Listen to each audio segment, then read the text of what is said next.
Welcome, welcome everybody. I'm the air quotes comedian, the man with a voice so objectively unlistenable and detrimental to the nerves that it's been labelled by the US Department of Homeland Security as a terrorist organisation. And this is the Polemics Podcast, which is the worst podcast in the history of podcasts. Yes, even pre-lingual Homo sapiens produced more eloquent and engaging material than I do. But nonetheless, welcome. If there's one thing I can be sure of, right, it's that I'm definitely not going to die of prostate cancer. And that's because I'm an open and notorious wanker. Men do get prostate cancer though, don't they? Probably because they didn't knock one off often enough. Like they were seminally retentive or something. So, with that in mind, I urge any male viewers listening to drop trowel immediately and crank one out for the sake of your health. Frequent and vigorous onanism is one life-saving measure you can take. But another alley you could go down, or up, yik yik, fnar fnar, chortle chortle, is doing the sex with, another human being, or something closely resembling one. Let's talk about sex. I was in the grocery store the other day walking down the cereal aisle. Cereal aisles in US grocery stores are a marvel of the modern world. I was wondering why, with all the billions of cereal choices available, there was no Weetabix or Ready Brek. My cereal proclivities aren't catered for here in the good old US of A, which makes me feel like a deviant. Why isn't there Ready Brek in a cereal aisle? Why isn't my penchant for Weetabix catered for? Are these breakfast cereals some sort of paedophile equivalency? I could, if I so desired, import these cereals of choice from my home country, but A, it would be prohibitively expensive, and B, they might get seized by customs, and suddenly I'm in court up on serious charges resulting, at the very least, with me being put on some kind of breakfast cereal registry. You might think such a thing wouldn't really happen, but I've had a shipment of Marmite confiscated by US Customs before. When I was really young, like 4 or 5, I had little crushes on various characters that I saw on television shows. It didn't matter to me if they were male or female, which possibly shows that my heterosexuality is a product of intense societal pressure. Another possibility is that I was just too young to make any meaningful distinction between males and females. Don't worry, we're still in the cereal aisle in a US grocery store, just bear with me. In modernity, with males, females and transgender people, we're spoiled for choice, and I can't for the life of me fathom why some people are upset about it. They must be the type of arseholes who only want to see cornflakes in the cereal aisle because the bewildering array of cereals available in the cereal aisle is an affront to their sensibilities. What's ironic is that I find it offensive that there's any issue with a staggering array of choices, in the cereal aisle, and think that the people who whine about the infinite amount of cereals available in the cereal aisle should be force-fed every conceivable kind of cereal there is, none of which would be gluten-free.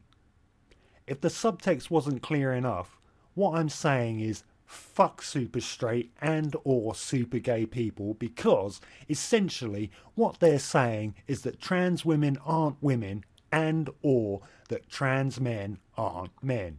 It's just one more way of excluding a whole class of really tasty cereals from the breakfast bar party. Oh, and when I say fuck super straight or super gay people, I don't mean fuck in the sexual congress way. I mean it in the swift and repeated kicking to the gonads kind of way.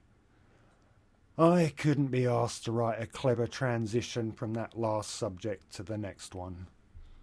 Back in the days before humanity had harnessed the life-affirming warmth of fire, or the 1980s as it's otherwise known, there was something inexplicable happening in the British countryside.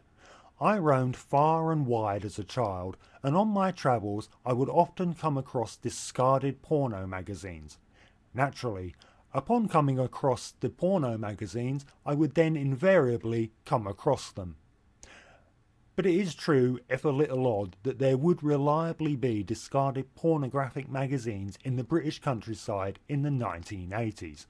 And I know I'm not insane and didn't just imagine it, because I've seen other British people comment about this peculiar thing that happened in 1980s Britain. The question I have concerning the discarded pornographic magazines in the British countryside is, was it just one wanker buying the pornographic magazines and travelling around 1980s Britain to discard them around the countryside? Or was it a cavalcade of wankers doing it? Because while I'm grateful that there were a plethora of discarded pornographic magazines in the British countryside in the 1980s, I'm also conscious of the fact that it is littering which is obscene enough without throwing photographs of tits into the mix. Of course, there's nothing obscene about women's tits. I just momentarily pretended that women's hooters were obscene for comedic effect, and to cleverly plant the seed of an idea I'm about to explore. Speaking of breasts, you can tell that feminists still have a long way to go in their fight for equality, right?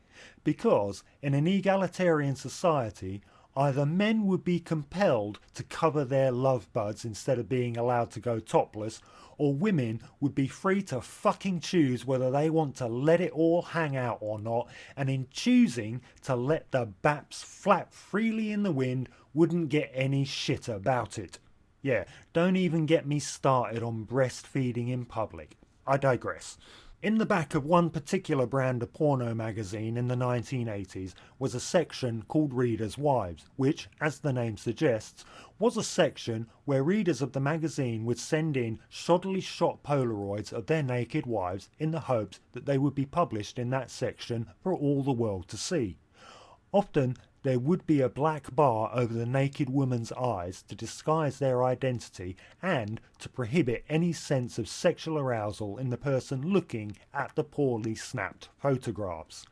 I found the idea of being exposed for all the world to see absolutely mortifying, and could not comprehend anybody else having anything other than an undying sense of shame being exposed in that manner.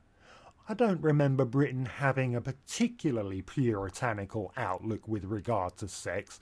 I mean, you would routinely see full female and male nudity on the television after 9 o'clock at night, the watershed as it was known. Tabloid newspapers had full-page pictures of topless women's in them, and they weren't age-restricted or anything. I think my attitude came from my mum. Now, to be clear, I love my mum because, you know, she's like a mother to me. I remember her philosophy of sex, which went along the lines of, men only want one thing and women don't want it. You get the idea.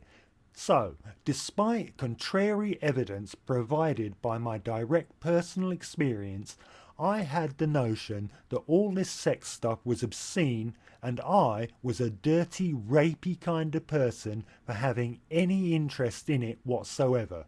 Fortunately, the damage wasn't permanent. My first encounter with hardcore pornography was in the age of a newfangled gizmo called a VCR. Yeah, we're still in the 1980s. I was older, had passed through puberty, and one thing I did to make a little money was babysit. Before I go on, I just want to say that what you're thinking right now astonishes me.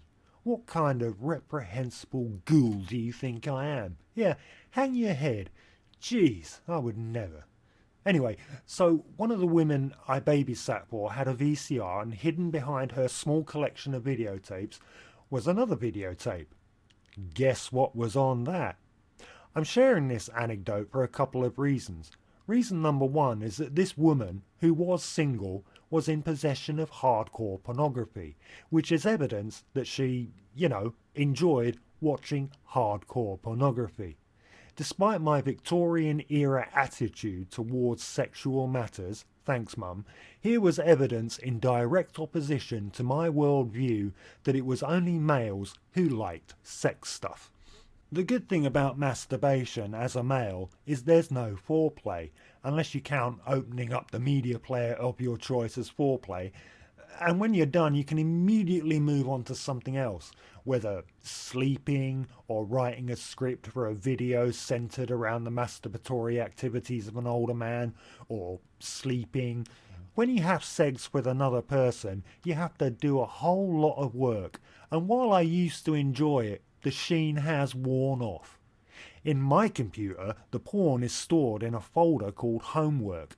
I called it that because I find it endlessly amusing that I'm not actually a child of school age who thinks it's a good idea to hide the pornography in a folder called Homework, which when you think about it is a particularly bad idea because parents tend to check up on things like homework. So, if your parent is one who tends to check up on your homework, they might have a hard time understanding why White Trash MILFs Volume 217 is on the school curricula. It's sex education gone mad, the parent might exclaim, as Vixen McFoxy gets pounded like a screen door in a hurricane by some unreasonably well-muscled dude with a cock the size of Nelson's column. Okay, I'm moving on to the last bit of the routine now. Again, I couldn't be bothered to write an amusing transition. I'm going to talk about being cock-blocked by menstruation and do a couple of callbacks, one of which will finish us off. Yik yik, fnar fnar, chortle chortle. Okay, I might be the sort of person who has a juvenile, somewhat puerile outlook on matters pertaining to sex. You know, the sort of desperately sad man-child who still snickers at double entendres, innuendo, and breasts being referred to as melons. But I still have some serious material to get through. In my early 20s, I lived in North Wales. I had a number of sexual partners, not a huge amount because I was both insecure in myself and quite choosy at the same time, which doesn't lend itself to acquiring a large amount of sexual partners. At the time, I was interested in cultivating a solid relationship more than I was concerned with sex. He lied convincingly. Nonetheless, I had a reasonably good sex life, including a few encounters that lasted the length of one night. The first girl in my North Wales period, giggity, that I had a sexual encounter with was at a party. Everybody was drunk, and this young woman started hand-feeding me small cubes of cheese. Things progressed to a point where coitus seemed imminent, which is when she informed me that intercourse was out of the question because she was having her period. Blue bollocks for sure, but fair enough.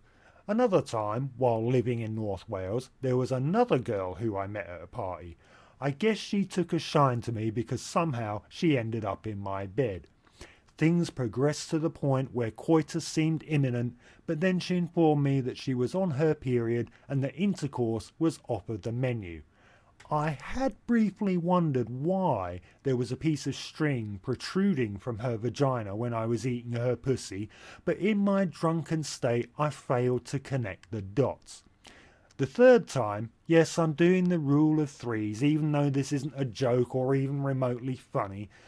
The third time I was with a young woman who was having her period, which I knew because I'd been eating her pussy and there was a string coming out of her vagina. But this time I took the string in my teeth and pulled out her tampon, which I then discarded in the British countryside in the 1980s, and deftly continued to orally pleasure her, and then basically I fucked her, which begs the question. Did the first woman lack the foresight to bring spare Tampax? Or did they think that I, an extremely horny and virile young man, would object to fucking them purely because they were menstruating? Because personally, I don't think you've really lived until you've had sexual intercourse lubricated in part by menstrual blood. Trust me, I've had worse things in my mouth, mostly from the cereal aisle.